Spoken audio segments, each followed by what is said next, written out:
Hujan deras yang mengguyur wilayah Kabupaten Mamasa, Sulawesi Barat membuat tebing setinggi 10 meter longsor. Akibat longsor, satu rumah warga rusak berat hingga rata dengan tanah.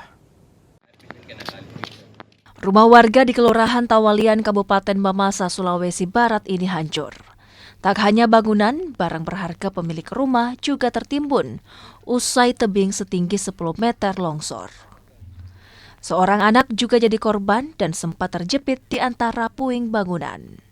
Beruntung, korban sempat diselamatkan meski alami luka memar di sejumlah bagian tubuhnya. Pokoknya gemur ya Pak, suara gemur ya Pak? Ya? Oh, ada. Gemetar ini. Saat itu sementara hujan atau bagaimana? Artinya sementara mau berhenti hujan. Kalau barang-barang yang berhasil diselamatkan apa saja Pak?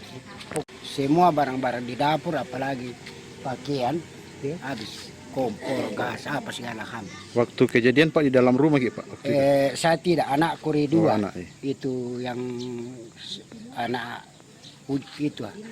Satu kelas 4, anak mamanya. Ada tidak yang luka? Ya tidak terlalu Pak, karena mungkin ada tetangga yang tarik, kan terjepit kakinya dua-duanya. Nah tarik tetangga, baru datang banyak orang.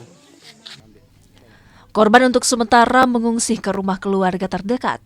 Korban pun berharap ada bantuan dari pemerintah setempat untuk membangun kembali rumahnya yang hancur. Edwin Arwan Pitu, Kompas TV, Mamasa, Sulawesi Barat.